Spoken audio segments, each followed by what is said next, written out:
नमस्कार दोस्तों, स्वागत है एक नए वीडियो में। आज का वीडियो है एडिटोरिया वार्षिकी 2024 में दिया हुआ इन्वायरमेंट टू द पॉइंट। आजकल एग्जाम में इन्वायरमेंट से प्रश्न पूछा जा रहा है, तो आइए देखते हैं इन्वायरमेंट पे क्या क्या प्रश्न बन सकता है। वन लाइनर के रूप में देखते हैं। सबसे पहला है, प्रधानमंत्री ने तमिलनाडु के कलपक्कम में इंदिरा गांधी परमाणु अनुसंधान केंद्र फास्ट रिएक्टर ईंधन पुनर्प्रसंस्करण संयंत्र DFRP का उद्घाटन किया। कहाँ? तमिलनाडु के कलपक्कम में इंदिरा गांधी परमाणु अनुसंधान केंद्र में। भारतीय राष्ट्रीय राजमार्ग प्राधिकरण NHAI ने ग्रीन कवर इंडेक्स के लिए राष्ट्रीय रिमोट सेंसिंग सेंटर NRACC के साथ 3 साल के समझौता ज्ञापन पर हस्ताक्षर किया। IIT दिल्ली की टीम ने भारत के लिए पहला उच्च रिजोल्यूशन भूस्खलन जोखिम मानचित्र बनाया। पहला उच्च रिजोल्यूशन भूस्खलन जोखिम मानचित्र कौन बनाया? तो IIT दिल्ली की टीम ने। IIT बॉम्बे ने पॉलीमर कंपोजिट के निर्माण के लिए अवशिष्ट थर्मोप्लास्टिक पॉलीमर और अकार्बनिक पार्टिकुलेट फिलेट्स के पिघले मिश्रण के लिए गोल्डन नामक एक उपकरण विकसित किया है। किस नाम के? गोल्डन नामक एक उपकरण विकसित किया है। हिमाचल प्रदेश सरकार ने 1 जनवरी 2024 से सभी विभागों और सरकारी कार्यालयों पर पेट्रोल या डीजल वाहन खरीदने पर रोक लगा दी है। पेट्रोल या डीजल वाहन खरीदने पर रोक लगा दी है। भारत ने आर्द्र भूमि पर रामसर कन्वेंशन के तहत वेटलैंड सिटी मान्यता WCA के लिए इंदौर, भोपाल और उदयपुर को नामांकित किया है। किसे? इंदौर, भोपाल और उदयपुर को। दार्जिलिंग में Padmaja Naidu Himalayan zoological park PNHZP 1980 के दशक से 77 हिम तेंदुओं को प्रजनन में सफल रहा। न्यूयॉर्क के ब्रोंक्स चिड़ियाघर के बाद यह दुनिया का दूसरा सबसे बड़ा हिम तेंदुआ प्रजनन कार्यक्रम है। कहाँ? दार्जिलिंग में। दुबई, संयुक्त अरब अमीरात में आयोजित COP28 शिखर सम्मेलन के दौरान 2023 के लिए ग्लोबल कार्बन प्रोजेक्ट रिपोर्ट जारी की गई। चीनी वैज्ञानिकों ने रेट्रो नाम के एक रिसस बंदर का क्लोन बनाने का दावा किया है। किस नाम से? रेट्रो नाम के एक रिसस बंदर का क्लोन बनाने का दावा किया है। विश्व मौसम विज्ञान संगठन WMO ने वर्ष 2023 को सबसे गर्म वर्ष के रूप में पुष्टि की है। WMO ने वैश्विक जलवायु 2011 से 2020 त्वरण का एक दशक नाम से रिपोर्ट जारी की, जिसमें 2011 से 2020 के दशक को इतिहास में अब तक का सबसे गर्म दशक माना गया है। नीति आयोग, कृषि और किसान कल्याण मंत्रालय और संयुक्त राष्ट्र के खाद्य और कृषि संगठन FAO द्वारा संयुक्त रूप से जलवायु अनुकूल कृषि खाद्य प्रणालियों को आगे बढ़ाने के लिए निवेश फोरम लॉन्च किया गया। उड़ीसा दुनिया में अपनी तरह की पहली मेलानिस्टिक टाइगर सफारी स्थापित करेगा। इसे सिमलीपाल टाइगर रिजर्व के पास स्थापित किया जाएगा। पहला मेलानिस्टिक टाइगर सफारी कहाँ? सिमलीपाल टाइगर रिजर्व के पास स्थापित किया जाएगा। केंद्रीय मंत्रिमंडल ने सरकारी, सार्वजनिक उपक्रमों और निजी क्षेत्र की कोयला या लिग्नाइट गैसीकरण परियोजनाओं को बढ़ावा देने की योजना के लिए 8500 करोड़ रुपये की मंजूरी दी है। पेंच टाइगर रिजर्व भारत का पहला डार्क स्काई पार्क बन गया है। पेंच टाइगर रिजर्व भारत का पहला डार्क स्काई पार्क बन गया और यह एशिया में 5वां है। हॉनले डार्क स्काई रिजर्व पूर्वी लद्दाख में है, जो भारत का पहला डार्क स्काई क्षेत्र है। और पहला डार्क स्काई पार्क पेंच टाइगर रिजर्व।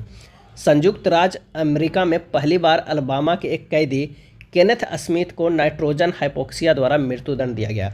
कहाँ दिया गया? संयुक्त राज्य अमेरिका में। और पहली बार अलबामा के कैदी केनेथ स्मिथ को नाइट्रोजन हाइपोक्सिया द्वारा मृत्युदंड दिया गया। बायो रेस्क्यू कंसोर्टियम द्वारा IVF तकनीक की मदद से पहली बार एक सफ़ेद मादा गैंडे को गर्भधारण कराया गया। बायो रेस्क्यू कंसोर्टियम द्वारा। उत्तरी अमेरिका के एक प्रवासी पक्षी लॉफिंग गल क्या है? लॉफिंग गल भारत में पहली बार केरल के कसानगोड जिले के चितारी मुहाने पर देखा गया। उत्तरी अमेरिका के एक प्रवासी पक्षी लॉफिंग गल भारत में पहली बार केरल के कसानगोड जिले के चितारी मुहाने पर देखा गया है। नेक्स्ट है लिकोपिंग यूनिवर्सिटी। लिकोपिंग यूनिवर्सिटी के शोधकर्ताओं ने एक नई इलेक्ट्रॉनिक्स मिट्टी विकसित की है, जो पौधे के वृद्धि को 50% तक बढ़ा देती है। लिकोपिंग यूनिवर्सिटी के शोधकर्ताओं ने एक नई इलेक्ट्रॉनिक्स मिट्टी विकसित की है, जो जौ के पौधे के, किस पौधे के? तो जौ के पौधे की वृद्धि को 50% तक बढ़ा देती है। अरुणाचल प्रदेश के एयरगन समर्पण अभियान को यूनेस्को के अंतर्राष्ट्रीय सम्मेलन में प्रस्तुत करने के लिए भारत की सर्वश्रेष्ठ मॉडल वन्यजीव संरक्षण कार्यक्रम के रूप में चुना गया। IIT जोधपुर की नवोन्मेषी तकनीक कार्बन डाइऑक्साइड को पकड़ने, अपशिष्ट जल का उपचार करने और बिजली उत्पन्न करने के लिए शैवाल सहायता प्राप्त ईंधन कोशिकाओं का उपयोग करती है। IIT मद्रास ने पानी से आर्सेनिक और धातु आयनों को हटाने के लिए अमृत नामक एक तकनीक विकसित की है। अमृत का पूरा फुल फॉर्म है arsenic and metal removal by Indian technology. Andhra Pradesh के कबलाकोंडा वन्यजीव अभ्यारण्य में पूर्वी घाट प्रकृति व्याख्या केंद्र खोला जा रहा है। उत्तर प्रदेश ने गंगा डॉल्फिन को राज्य जलीय जीव घोषित किया है। गैंगेटिक डॉल्फिन लुप्तप्राय प्रजाति है। उत्तर प्रदेश ने गंगा डॉल्फिन को राज्य जलीय जीव घोषित किया है। स्वच्छ गंगा के लिए राष्ट्रीय मिशन ने संयुक्त राज्य अमेरिका के मिसिसिपी नदी शहरों और कस्बों की पहल के साथ सम्मान परियोजना के ज्ञापन पर हस्ताक्षर किए हैं।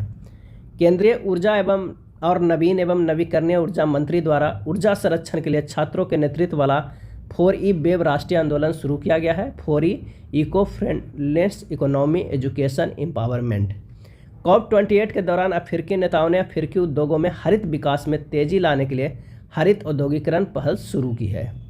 UNEP ने ग्लोबल कूलिंग वॉच 2023 रिपोर्ट जारी की है, जो कूलिंग से लगभग शून्य उत्सर्जन प्राप्त करने के तरीकों पर प्रकाश डालती है।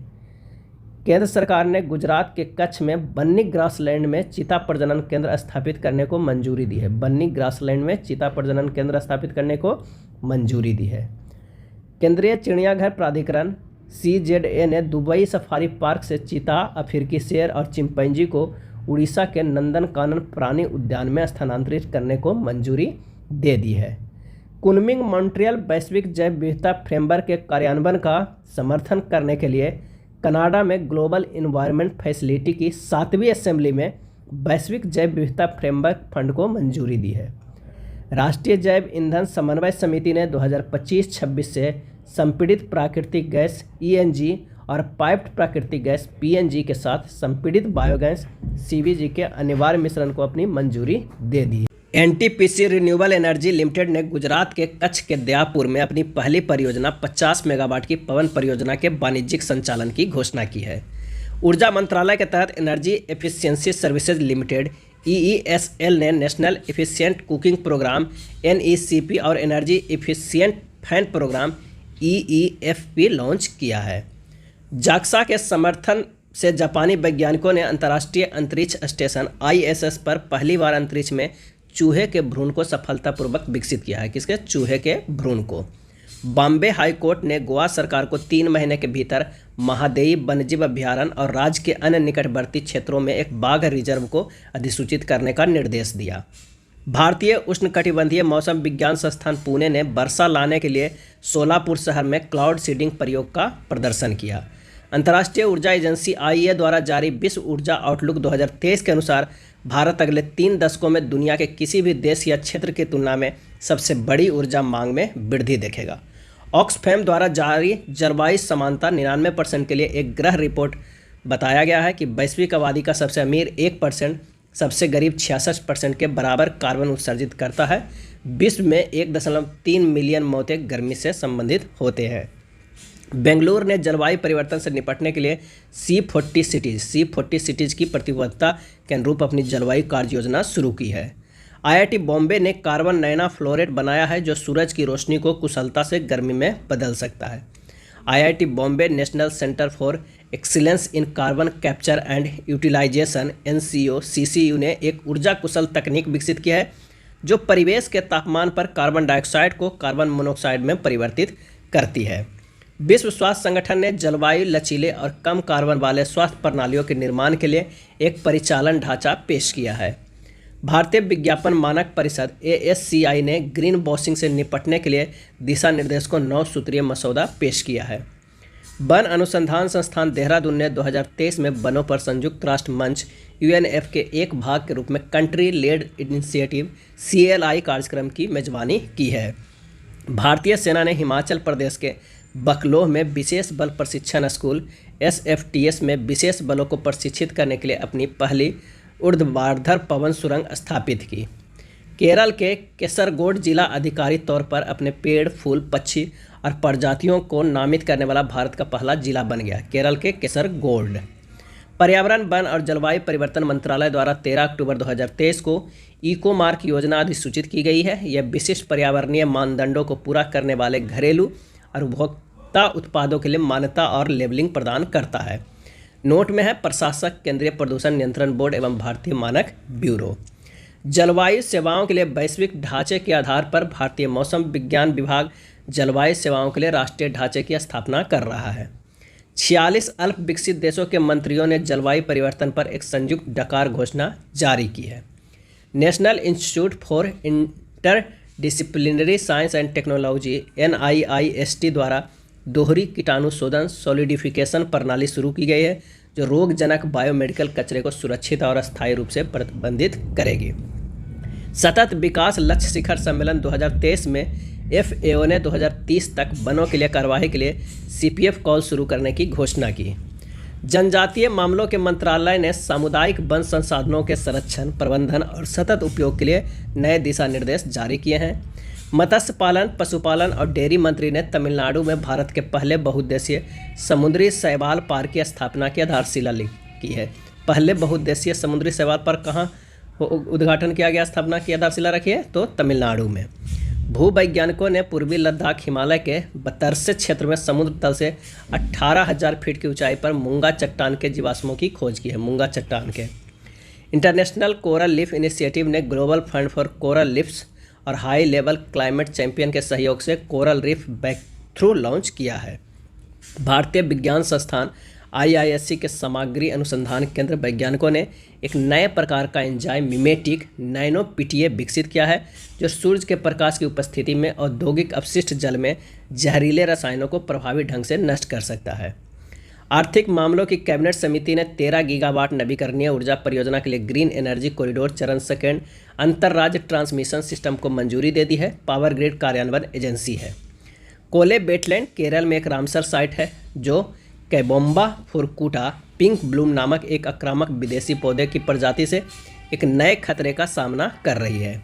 शिकागो विश्वविद्यालय के ऊर्जा नीति संस्थान ने खुलासा किया है कि सूक्ष्म कण वायु प्रदूषण PM 2.5 के कारण भारतीयों की औसत जीवन प्रत्याशा 5.3 वर्ष कम हो गई है और दिल्ली में यह 11.9 वर्ष है। भारतीय तटरक्षक बल के महानिदेशक राकेश पाल की अध्यक्षता में गुजरात में राष्ट्रीय तेल रिसाव आपदा आकस्मिकता योजना की 25वीं बैठक आयोजित की गई।